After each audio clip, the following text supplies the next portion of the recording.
I know you want to hear what my grandmother did, but first, just let me tell you a little about her.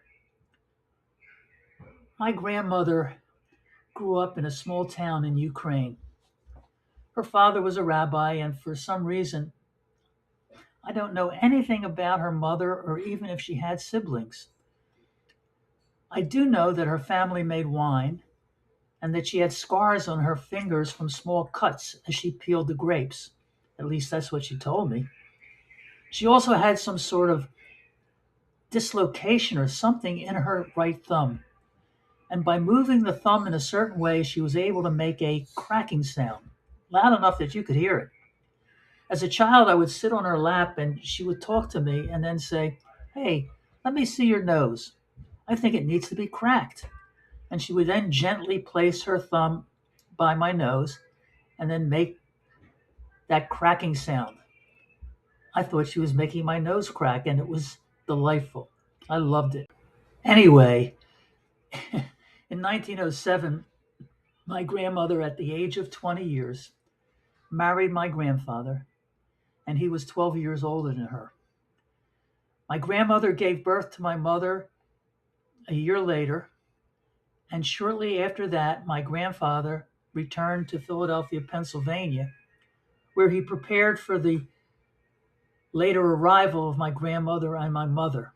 It took him about a year to save up, and in September 1910, my 22-year-old grandmother, on her own, with a 2-year-old daughter, and speaking only Yiddish, traveled from Russia to Hanover, Germany, and then to Liverpool, England, and then boarding another ship, the SS Haverford, she sailed to America and the port of Philadelphia.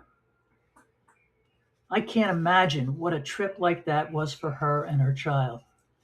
To a new country, a new life, no family or friends except her husband, a new husband that she had not seen for a year. How did my grandmother do that? In her photograph, I see a strong, young, and determined woman, a woman who seems to say, "I am, and I can, and I will," as she holds her young daughter upright. Well, my grandmother's home was the center of our family and of all family gatherings where my aunts, uncles, and cousins met to celebrate. Friday night dinner was always at her home. Her dining room table was filled as her children married and her grandchildren were born. On Friday night, I remember watching her alone in the dining room, her daughters in the kitchen.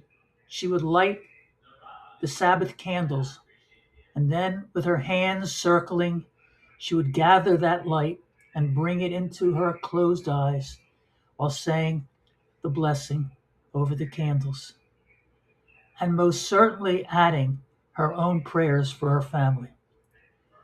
She raised 5 children on her own. She supported and cared for her husband on her own. She managed the household on her own. She cleaned the house on her own. She prepared all of the meals. I even remember her making her own gefilte fish using a live carp, which she had temporarily stored in the bathtub upstairs, which was partially filled with water. When there was a problem, it was always brought to her. She was the first to rise in the morning and the last to go to bed at night.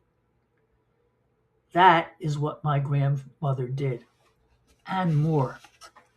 She was another of the world's unrecognized, powerful women who did what was necessary and did it with dignity. A woman of valor who bore and raised 5 children, who loved and nurtured them along with their children, her 7 grandchildren.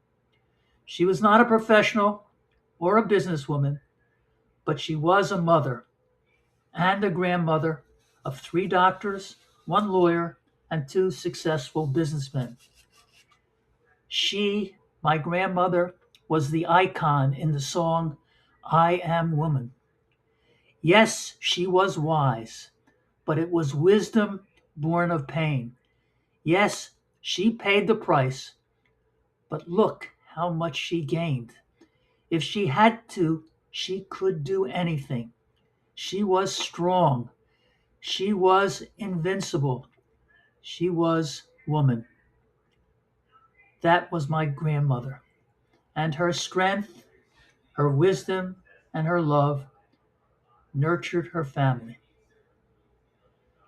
And the lesson for me is that women are powerful, but true power comes from a loving heart. And in my experience, women who are in touch with their true power always wield that power effectively and lovingly, whether it be in their home or out in the world. Thank you so much for listening to this video. I appreciate your time, and I wish that you be well and be peaceful. Thank you. Thank you.